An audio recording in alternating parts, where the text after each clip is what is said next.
Estamos de vuelta, domingo a las 8:45, mucho de qué conversar, mucho de qué discutir. Recuerde usted que hoy en Destino 2016, dentro de unos pocos minutos, habremos de tener como invitados a Raquel Zelaya y a Gustavo Porras y vamos a analizar el escenario preelectoral y también, por supuesto, las condiciones en las que se va a encontrar el gobierno que resulte electo el próximo 25 de octubre. Porque es un hecho que el 25 de octubre nos vamos a enterar quién queda electo, ¿no? Es decir... Y temprano. Temprano, esperamos. ¿Cómo para qué hora espera doña Paola Hurtado? 11:30 de la noche. ¿Tipo 11:30 ya estamos enterados? ¿Se acuerdan? Sí, ¿Crees que antes, Quique? A ver, va a depender de la diferencia potencialmente que haya, si ya se puede marcar una tendencia. Pero si es como las últimas dos elecciones, sí será tipo 11 de la noche. Si se llegara a marcar una distancia desde el inicio, probablemente tipo 10 de la noche ya podría estar marcada esa distancia. Pero lo que nos va a decir cuál de las dos va a ser es el abstencionismo que haya ese día en la elección. Sí. Mientras más alto sea el abstencionismo, o sea, mientras menos personas voten, probablemente más apretada vaya a ser la elección. Pero ahí te tengo que decir una cosa, que yo no soy capaz, y miren que yo he cubierto elecciones y elecciones y elecciones y no peino canas por gusto, pero a mí me cuesta identificar gran afluencia de votantes a una elección. Por ejemplo, el pasado domingo 6 de septiembre, que yo me levanté temprano, fui a votar con toda mi familia, recorrí buena parte de la ciudad antes de venir a hacer cobertura, no, solo con el chaleco. Yo no noté, digamos, una movilización particularmente grande y, sin embargo, cuando veíamos los resultados, una participación es una elección récord en afluencia. Es decir, no vamos a saber cuántos votantes llegaron, sino hasta que empiecen a cerrar las mesas y sepamos que hubo cuántos de los 600 o 400 que están asignados en cada mesa acudieron a votar. Yo me temo un escenario en el que los resultados sean tan apretados como en la primera vuelta. Me temo que... ¿Por qué te lo temes? Eso sería lo mejor, sería lo más emocionante que nos podría pasar. Bueno, quizás no es temerme, sino es una esperanza, o no sé, añadirle emoción a esa segunda vuelta. Y si son tan apretados como en la primera vuelta, no vamos a conocerlos tan pronto como imaginamos. Está probado que cuán apretada, entre más apretada es la elección, la capacidad de hacer fluir esos datos es mucho más lenta.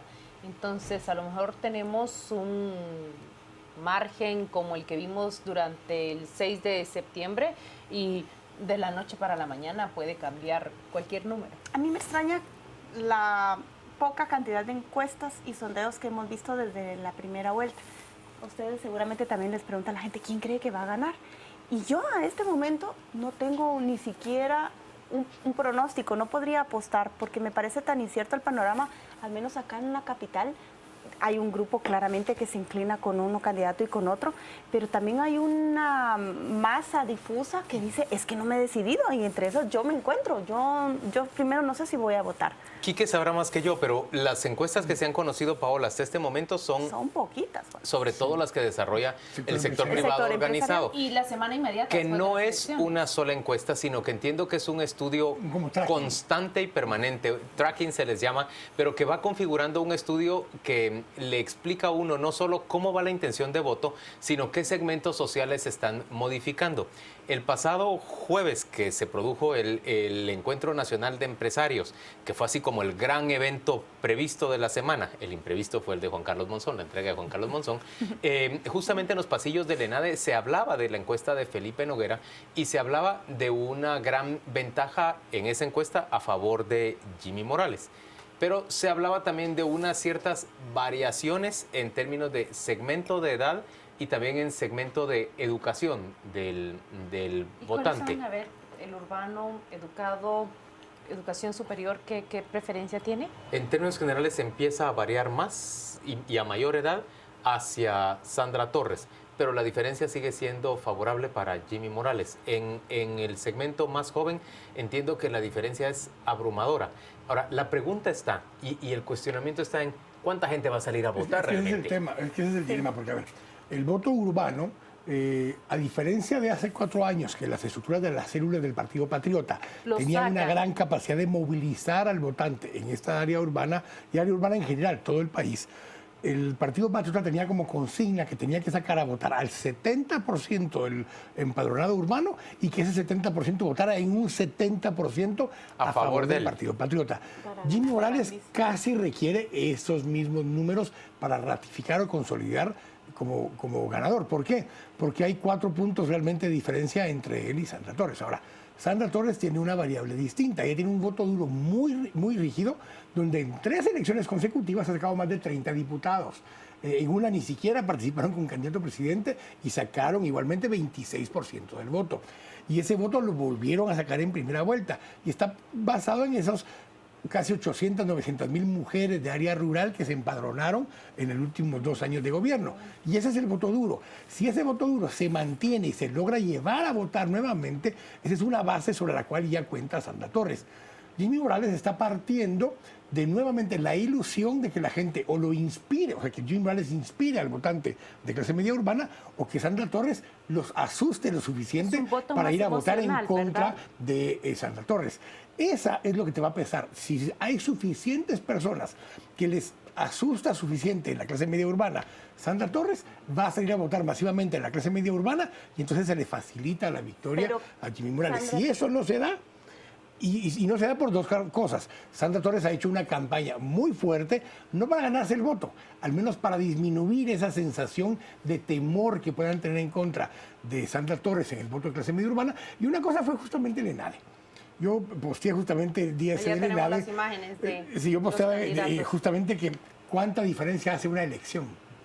Porque hace una elección, la última vez que Sandra Torres llegó a el ENADE, salió abuchada, gritada e insultada del ENADE. El sentimiento ahora es distinto, ¿verdad? Y una elección después, y la reciben bien. La reciben bien, salvo cuando se pasó el tiempo. Pero no la reciben tan bien como reciben a Jimmy Morales, y que tiene que ver con esas encuestas que ella no necesita que ganar la votación.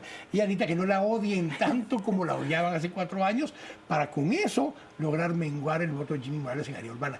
Esa es la clave. Entonces, sí, la clave al final es cuánta gente va a ir a votar de área urbana y cuánta gente va a ir a votar de área rural. Y me llama la atención la anécdota que usted cuenta cuando compara ENADE 2011 y ENADE 2015, porque son pequeñas anécdotas, pero son grandes símbolos que reflejan cómo se ha acercado un sector que antes estaba completamente cerrado a ella, hostil hasta cierto punto, y ahora ha cambiado. No ha cambiado hacia el otro extremo, pero por lo menos la puerta se encuentra abierta.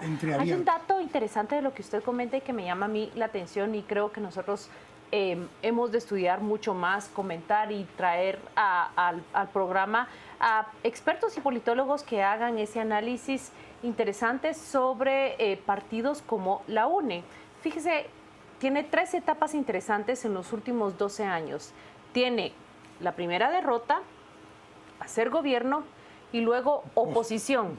Entonces creo que estamos ante un partido, y lo digo por las instituciones que deben de prevalecer, ante un partido que se ha hecho fuerte, que tiene estructura y que ojalá así permanezca. No quiero decir que tiene conquistada la carrera, que tiene victoria total, pero hay allí la formación de una institución política que ningún otro partido político había hecho en la historia. Que un periodo después de haber hecho gobierno, volvió a llegar a segunda vuelta y está en la competencia por ganar la presidencia, y tiene una bancada fuerte en 3 legislaturas consecutivas. Yo escuché un comentario. Eso no es normal. Escuché un comentario el día de ayer, escuché esos comentarios de los que está hablando Quique respecto de el abucheo cuando se había pasado del tiempo, pidiéndole que terminara rápidamente.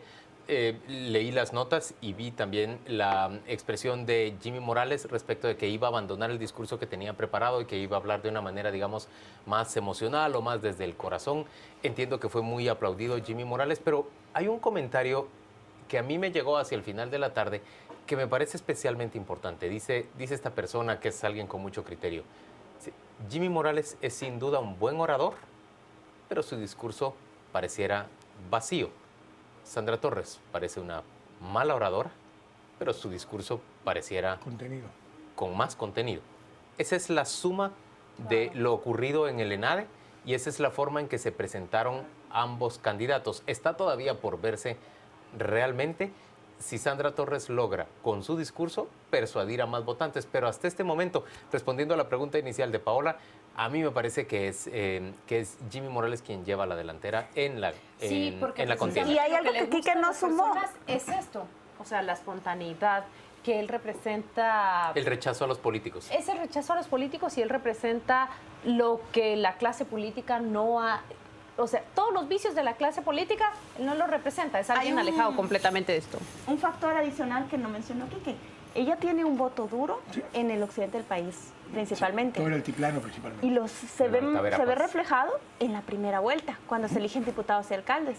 Pero en la segunda vuelta, cuando esos diputados ya tienen su curul y los alcaldes están decidiendo con quién se pasan. Se vieron en la segunda vuelta la vez pasada. Pero en menor fueron los que llevaron a 48.5% del voto a Manuel Valdizón en la elección pasada. Pero es con la misma fuerza que con la primera, definitivamente no. Pero hay un dato adicional. Una de las cosas más curiosas, y por eso, yo no sé si ustedes se recuerdan, pero hace 4 años, justamente la razón por la que te vine en esta mesa acá, no trabajaba en Gran Antigua en esa oportunidad, vine como Era invitado candidato, don Quique. Sí, en la primera vuelta, pero en la segunda sí. vine a presentar ese análisis. Sí. Y justamente ese análisis, yo lo hice un análisis de 50 municipios entre Taberapaz, Quiché y Huehuetenango.